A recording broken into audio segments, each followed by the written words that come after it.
2 Coríntios capítulo 8, versículo 1, diz assim a palavra de Deus, Paulo escrevendo para a igreja de Corinto, falando a respeito da igreja da Macedônia. Ele está dando um testemunho, um depoimento, ele está muito satisfeito com o que ele viu em termos de generosidade na igreja da Macedônia. Todos eles, naquele momento, só para historiar para você, era um momento de crise profunda, inclusive financeira, naquela região e naquele momento.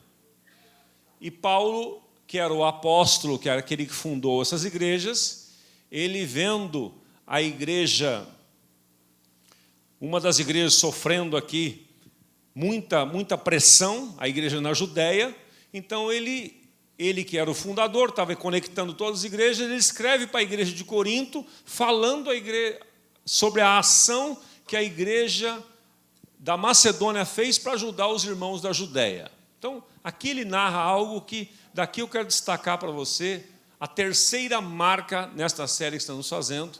A primeira, como eu já disse, foi a alegria, a segunda foi a extravagância desta igreja, e a terceira que vamos ver hoje é a consagração desta igreja, um tema muito importante. Acompanhem comigo aqui.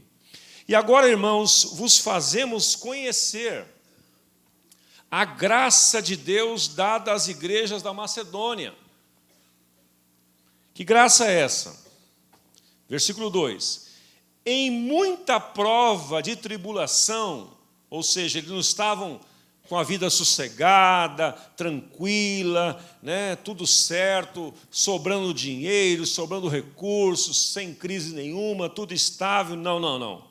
Ele diz, pois em muita prova de tribulação, apesar de tudo isto, houve abundância da sua alegria, e a sua profunda pobreza transbordou em riquezas da sua generosidade. Versículo 3. Pois segundo as suas posses, o que eu mesmo testifico, e acima delas, deram voluntariamente, pedindo-nos com muitos rogos, súplicas, o privilégio de participarem deste serviço, que se fazia para com os santos. Versículo 5.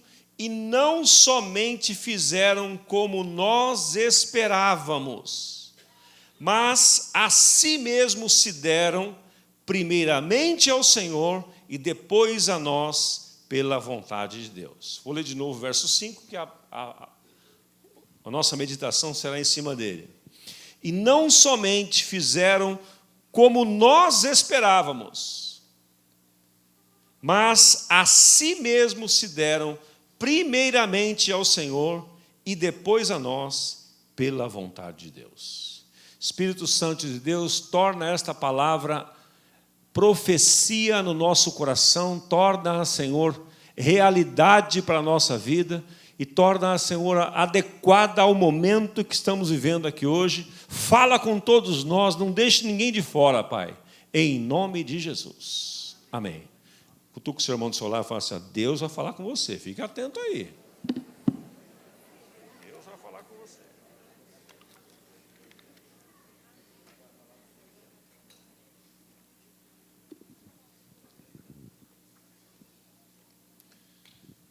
Consagração. Eu tenho uma definição em cima desse texto que eu quero só enfatizar aí primeiro, que é o tema de hoje.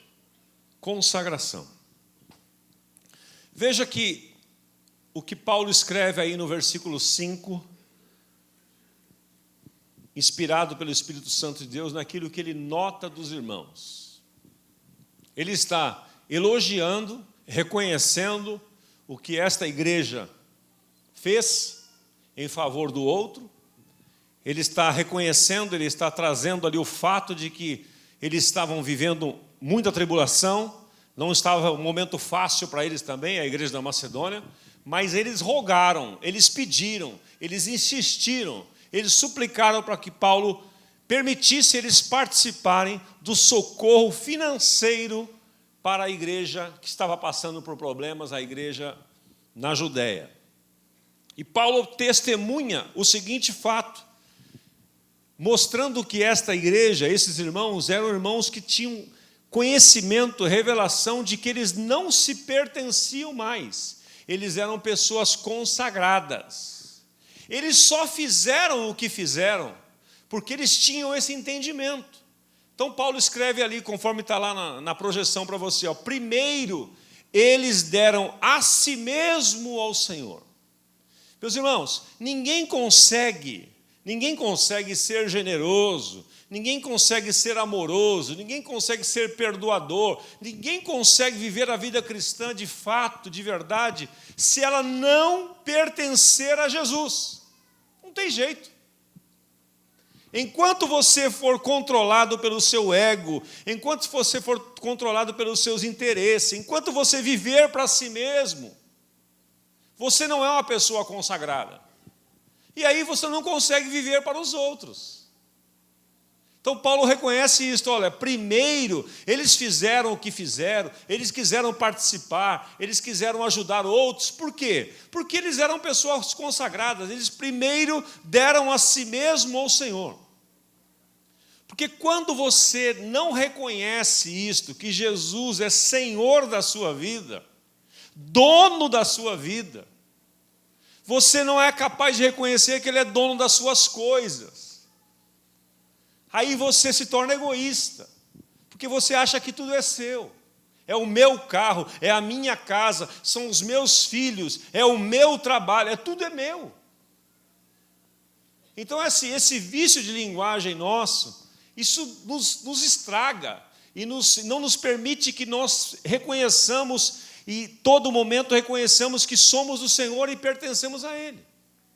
E aí, quando se trata de você compartilhar daquilo que você tem, que Deus te confiou, que Deus colocou para você administrar, você tem dificuldade, porque você acha que é seu. Eles só foram capazes de doar, até mesmo, como pregou o Cido semana passada, de forma extravagante, ou seja, fazendo além do que podiam fazer, porque eles reconheciam que eles não eram deles mesmos. Eles reconheciam que eles não eram dono de nada. Abra comigo 1 Pedro, capítulo 1, versículo 18. Fica aí com sua Bíblia marcada aí, mas abra comigo 1 Pedro, capítulo 1, versículo 18. Conforme cantamos agora, amado, Senhor meu, incomparável és. Então vamos aqui ver o que é isso que a Bíblia diz sobre este assunto. Versículo 18, vamos ler o 17 também para pegar o contexto, entre o 17 até o 19. Ora, se invocais por Pai aquele que, sem acepção de pessoas, 1 Pedro 1,17, se invocais por Pai aquele que, sem acepção de pessoas, julga segundo a obra de cada um, andai em temor durante o tempo da vossa peregrinação. Então, presta atenção aqui. O Espírito Santo está lembrando Pedro aqui, dizendo o seguinte, olha, vocês estão numa peregrinação. Nós estamos de passagem nessa terra. Você é eterno. Isso também a gente perde de vista. A gente vive, senhor Ivan, pensando que tudo restringe-se aqui ao agora. Esquecemos, Edson, que nós somos eternos.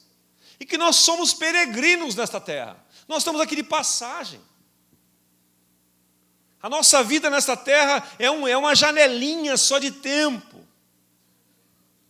É 70, 80, 90 anos no máximo. Para a eternidade isso é nada. Então Pedro está dizendo, olha, se vocês invocam por Pai, aquele que sem acepção de pessoas, julga segundo a obra de cada um, andai em temor durante o tempo da vossa peregrinação. Nós estamos peregrinando aqui. Fala para o seu irmão do seu lado, você sabia que você é um peregrino? Olha que título bacana, você é um peregrino. Peregrino. Aliás, tem um livro, tem um filme maravilhoso sobre esse tema, né? Peregrino, de John Bunyan. Os novos cristãos não sabem nem o que eu estou falando, né? Mas vai atrás. O Peregrino é uma história maravilhosa que nos ajuda a entender o que isso significa a vida cristã. Veja o verso 18. Sabendo que não foi com coisas corruptíveis, como prata ou ouro, que fostes resgatados, comprados, libertados. Isso que significa resgatar. Da vossa vã maneira de viver, a qual por tradição recebestes os vossos pais, mas com o precioso sangue de Cristo, como de um cordeiro sem defeito e sem mancha.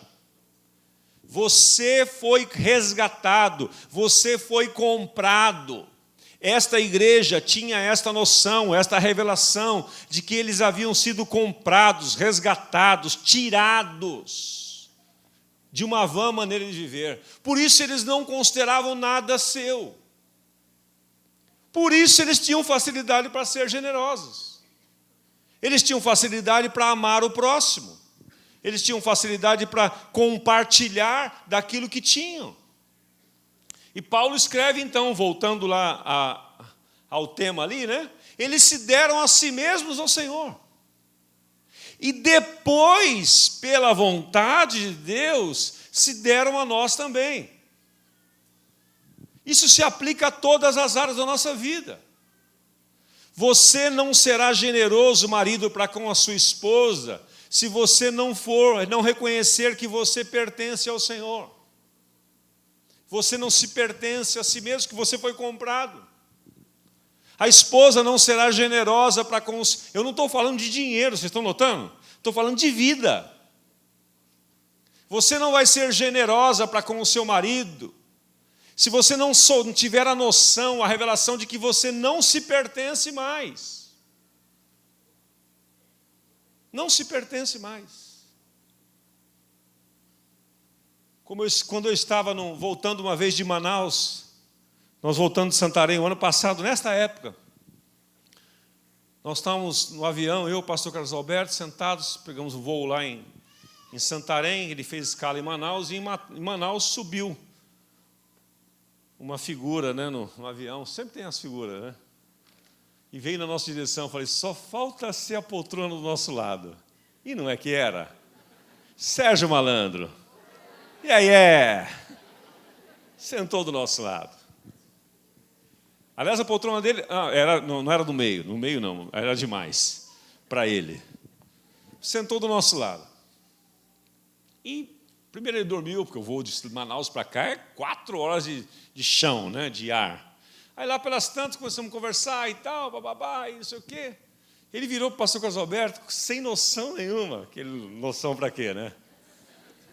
Ele falando da vida, não sei o quê, e de sei lá, e um monte de coisa, né? Aquelas conversas que vai para lá e para cá. E o pastor Carlos Alberto dá trela para as pessoas, e eu querendo que acabasse aquele voo logo, né? Mas ele virou assim, falou para o pastor Carlos Alberto, falou, por exemplo, o senhor consegue ser fiel à sua mulher? Quantos anos de casado o senhor tem? Ele falou, 50. O senhor consegue ser fiel à sua mulher? Ele falou, o pastor Carlos Alberto bate para ele, falou, claro que não. Ele falou, está vendo? O senhor não é um pastor? Eu falei, claro que não. Mas o Cristo que vive em mim... Aí quebrou ele no meio, Ulisses. O Cristo que vive em mim... Claro, depende de mim, meu amigo. Depende de mim. Eu tirei umas 10 mulheres. Rapaz, 70 anos. Aí foi por aí, né? Então, é o Cristo que vive em mim. Eu falei, meu Deus, eu só aprendi, né? Aprendi mais uma, que eu achei que sabia alguma coisa, né? Então, sabe, meus irmãos, quando você tem a consciência de que Cristo vive em você, não é mais você quem vive. É Cristo que vive em você. Aí você não é mais de si mesmo.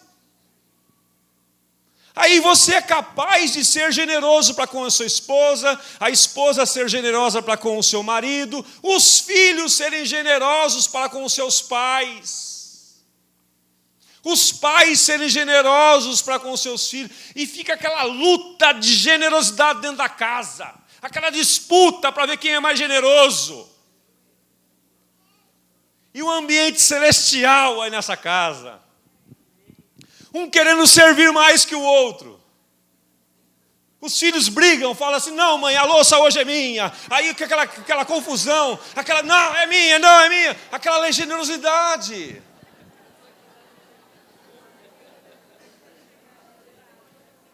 Esqueci de comprar azeite, os filhos levantam, não, eu vou, não. Os dois vão para a porta assim, uá. Tanta generosidade. Quantos querem ver isso na sua casa? Os pais querem, né? E os filhos também querem?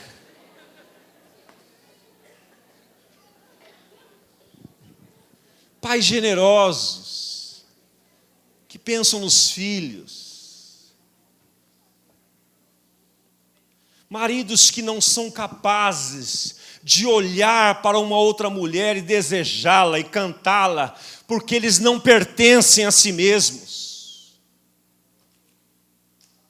São consagrados. Mulheres que são incapazes de flertar com outro homem, de se vestir para um outro homem, de provocar um outro homem, porque elas são consagradas, elas não se pertencem mais a si. E querem fazer o melhor para o seu marido. Querem fazer o melhor. O marido quer fazer o melhor para com a sua esposa. E os vizinhos, vendo esta relação, ficam maravilhados. Se sentem atraídos. Se sentem irresistivelmente atraídos para perguntar, que estilo de vida é esse que vocês vivem? Não vejo uma gritaria, eu moro aqui há 10 anos do lado de vocês, nunca vi uma gritaria nessa casa. Que isso? Vocês são anjos? Por quê? Porque a gente consagrada, que não vive mais para si mesmos. O marido não quer impor a sua decisão. Ele quer servir. Ele decide sim, mas ele decide com amor. Ele constrange sim, mas ele constrange com amor. Meus irmãos, isso é vida cristã. Esta igreja vivia assim. Esses irmãos, eles estavam brigando com Paulo, em outras palavras, dizendo assim, me deixe participar. Paulo falava assim, mas vocês estão tão carentes, vocês não têm recursos, vocês estão vendo a tribulação. Mas eles rogavam, deixa a gente participar, por favor. Mas vocês não têm nem para si mesmo, não importa, nós vamos separar o que nós temos. Hoje eu vou sair daqui do culto, fui aqui no Sonda comprar um negócio para levar para casa aqui, para completar o almoço, e eu vi a cena que eu falei com vocês um dia desse aqui. Na hora que eu entrei, tinha um cara vendendo umas coisas assim, vendendo umas agulhinhas e tal, que eu voltei, achei, era uma outra, o ponto tinha mudado o ponto, era uma outra pessoa, e outra, uma senhora, estava assim com um carrinho, com umas caixas que ela tinha pego do mercado. E o que me chamou a atenção, ela estendeu 2 caixas no chão assim, ela estava com 2 cachorros. Os 2 cachorros deitados, um em cada caixa. Ela montou uma cama para eles deitarem. Uma mulher em situação de mendicância consegue ser generosa para com o cachorro. Sabe, meus irmãos, nós vivemos num mundo egoísta.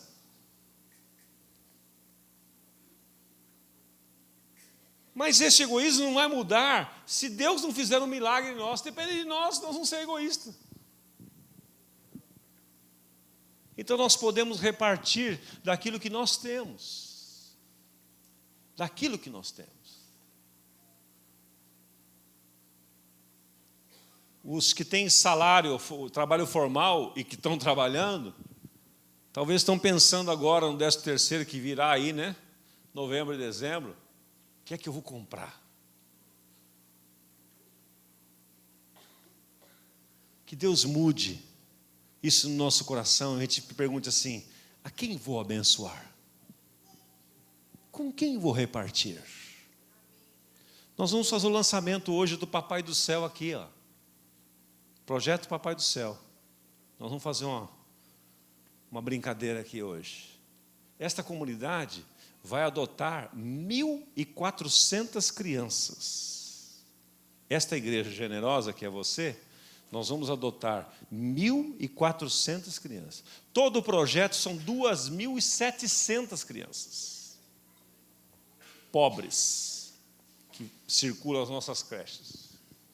E nós vamos presenteá-las com uma roupa nova, um calçado, um brinquedo, e vamos adotá-las em oração.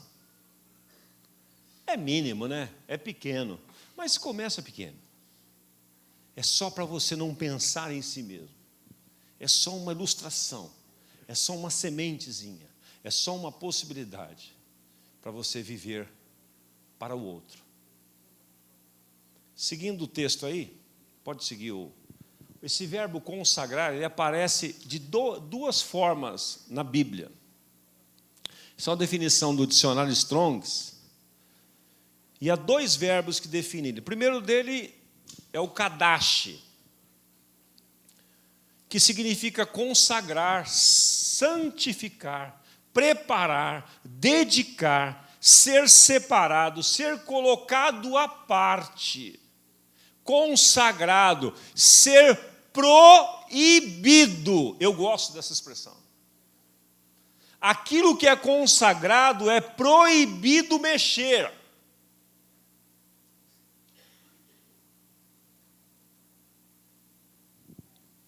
Se a sua vida pertence ao Senhor, você é consagrado a Ele. Deus diz assim para Satanás: olha, neste aqui, na Nice, é proibido você mexer, porque ele é consagrada. A Bíblia diz que ele anda em derredor, buscando a quem possa tragar e tal. Mas nos nascidos de Deus está escrito que aquele que é nascido de Deus, 1 João 5,18, o nascido de Deus não vive na prática do pecado, porque o que de Deus é gerado está nele e ele o guarda, e o maligno não pode tocar. Não pode tocar. E se tocar, Osmar? Se tocar porque Deus permitiu, para algum propósito.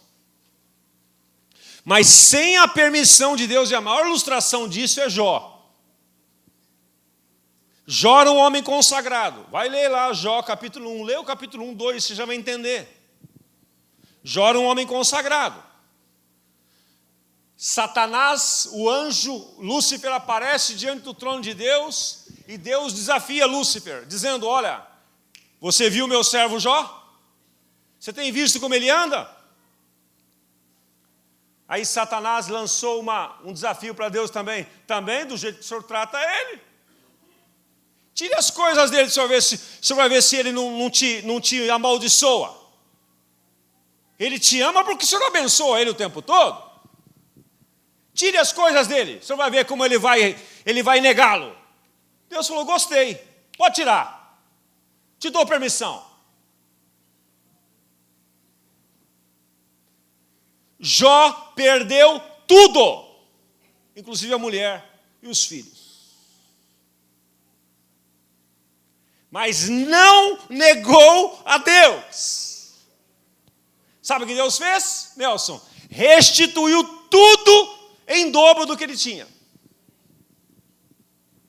Por quê? Porque ele era um homem consagrado. Ele era separado.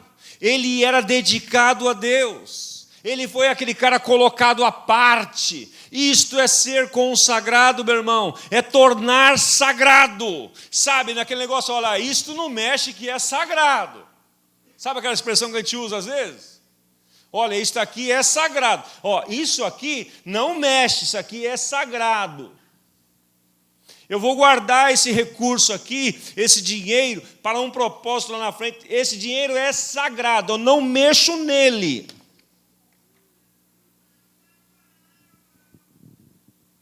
Há mais de 20 anos atrás, eu fiz uma previdência para os meus 2 filhos. para ajudar um irmão que hoje é pastor lá em São Bernardo do Campo, que falou: Osmar, me ajuda aí. Estava começando a trabalhar com o Sidão ainda. Me ajuda aí, faz uma apólice aí, uma previdência para o Vitor e para a Carla, para garantir a faculdade deles. Sabe aquelas cantadas de vendedor? E que quando você gosta do cara, aí que você gosta que ele cante mais você mesmo? Eu fiz. E eu fiz isso. Eu falei: esse dinheiro vai ser sagrado. Não vou mexer nele. Meu irmão, passei por crises, por lutas, por pressões na vida financeira. Esses 20 anos, passei por tudo quanto é coisa, como vocês todos passaram. Porque eu pus na minha cabeça que aquele dinheiro não me pertencia, ele era sagrado. Edson, eu não queria nem saber. Quando chegava o extrato, eu rasgava, eu jogava, eu não queria nem saber quando tinha. De vez em quando, meus filhos, lá pelos 18 anos, assim, que eles se tocaram que tinha uma graninha lá. Pai, quanto tem lá? Eu falei: não sei. Esses dias, este ano, eu chamei os dois e fiz uma reunião solene em casa e abri o extrato para eles. Falei assim: olha, aqui está o meu dote para vocês dois. Mais de 20 anos de contribuição. Não mexemos nisto. Eu não mexi nisto. Porque era deles, o momento aí que houve uma necessidade para não fazer empréstimo, eles pegaram um pedacinho de lá para suprir algumas necessidades, mas eu não mexi naquele, porque ele não me pertencia, porque era sagrado. Sabe, meus irmãos, algo que é sagrado é algo que é proibido de mexer. É proibido de usar. Deus quer que nós tenhamos esta visão de que nós somos consagrados a Deus. Nós somos santos para Deus. Nós somos separados. Nós somos colocados à parte. Veja o outro verbo agora. Procrasterel. Significa aderir a alguém, ser dedicado ou fiel a alguém. Quando eu me casei nesta comunidade, em 27 de setembro de 1986, portanto, 30 anos atrás, eu fiz uma declaração para minha esposa e ela para mim, de que nós íamos aderir um ao outro, nós íamos ser dedicados um ao outro, nós iríamos ser fiéis a alguém, porque nós estamos sendo consagrados um ao outro. A Nice me pertence e eu pertenço a ela.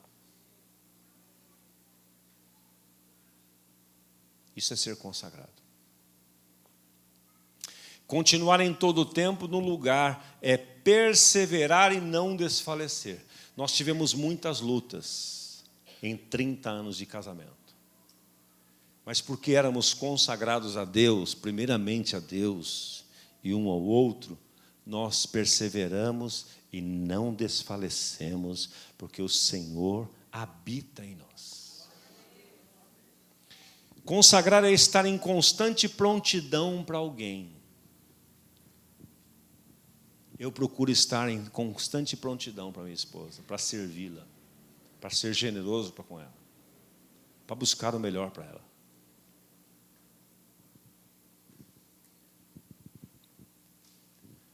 É servir constantemente. Isso é ser consagrado. E é assim que nós precisamos nos relacionar em relação a Deus. É viver assim para Ele.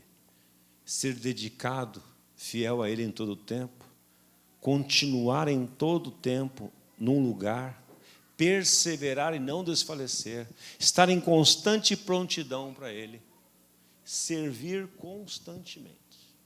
Isso que significa consagrado. Uma igreja generosa é uma igreja consagrada. Para finalizar, a palavra consagração pressupõe exclusividade.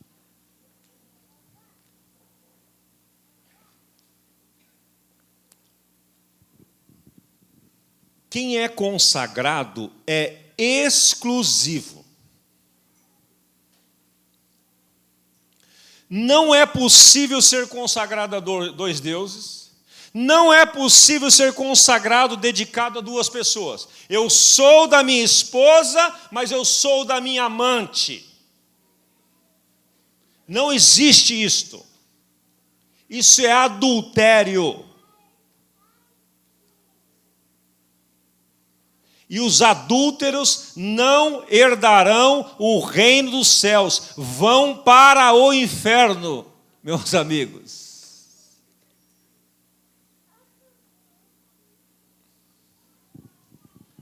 Ou eu sou da Nice e ela é minha, ou nós somos adúlteros. Não existe isto. Não existe eu ser do Senhor e ser também de um outro Deus. Eu sirvo a Deus, mas eu sirvo também a Mamon. Eu sirvo a Deus, mas eu sirvo também a luxúria. Eu sirvo ao Deus ego, ao Deus luxo, ao Deus dinheiro. Não existe isto. A consagração pressupõe exclusividade. Tito 2,14 diz que Deus veio para remir para si um povo seu especial, exclusivo, propriedade exclusiva. Você pertence ao Senhor. Se você pertence ao Senhor, você não é possível em pertencer a outro.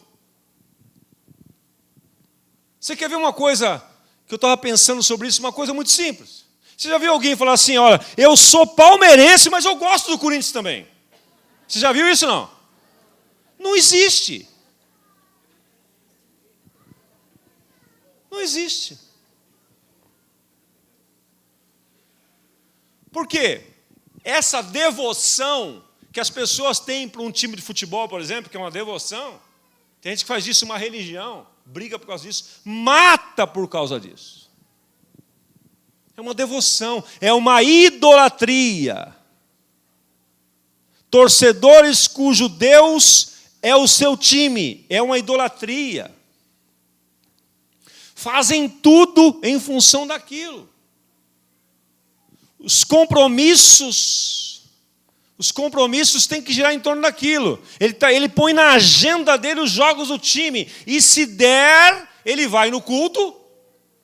Se der, ele assume outro compromisso. Mas tem gente que é assim, meus irmãos. Deixa eu falar para vocês com toda a liberdade, isto é idolatria. Deixa eu falar um pouquinho mais. Quem falta num culto por causa de um time, ver o time jogar, está dizendo o quê? O mais importante é o quê? Ulisses, fala para mim.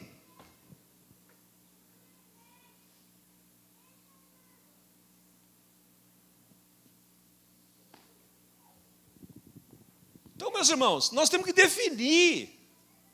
Você sabe, nós estamos entrando numa fase neste mundo que nós estamos relativizando tudo. Tudo é relativo. Isso é para você, Osmar, para mim não é. Isso é para o outro, para mim. Cada um faz do seu jeito. E o jeito da palavra? E o que Deus pensa? Não importa. Não, mas você não pode ser radical assim. Radical? Em coisas tão básicas.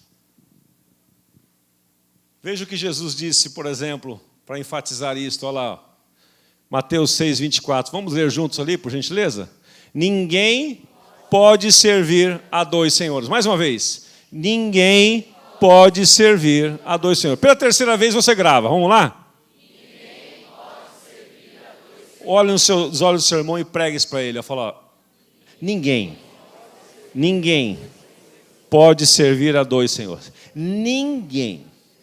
Ah, mas eu acho que eu tenho maturidade para, sabe? Não tem maturidade. Porque Jesus foi quem disse que ninguém pode servir a dois senhores. Ou você aborrece-se de um, ama o outro, ou você se devota ao outro e despreza o um. Não podeis servir a Deus e as riquezas. Riqueza, aí você pode botar qualquer outro Deus aí. Não é só a riqueza, não. É qualquer coisa. Acabou a ministração. E eu quero, olhando nos seus olhos, assim, como estou. Eu queria dar uma oportunidade hoje à tarde para aqueles que aqui estão, que são racionais, são inteligentes, gente que entendeu a mensagem, mas ainda não tomou uma decisão, porque consagração é algo voluntário, não se força. Não se força. Outra coisa da consagração também, tem muitas outras coisas, esse tema é riquíssimo, mas eu vou parar por aqui. A consagração é algo voluntário. Paulo diz aí, primeiro, eles deram voluntariamente. Não se força ninguém a consagrar nada, ou a consagrar-se. Nós vamos cantar um cântico. E eu quero deixar com você o seguinte desafio nesta hora. Se você reconhece que Jesus ainda não é Senhor sobre a sua vida, que você não é este separado, você está sendo bombardeado pelo diabo tantas vezes, você não consegue ser exclusivamente de Deus, você até tem uma simpatia, você sabe que é isto, mas você não decidiu-se ainda a consagrar a Ele. Eu quero orar com você. Sabe por quê? Eu vivi muitos anos assim, como eu estou falando para você. Eu tinha tudo na minha cabeça, porque eu fui ensinado na escola dominical dos 6 aos 13 anos. O que era Deus, o que era Jesus, o que era... Eu tinha todo entendimento. Mas eu não pertencia ao Senhor. Se eu morresse naquele dia, eu sabia que eu não iria viver na eternidade com Deus. Porque eu não era consagrado.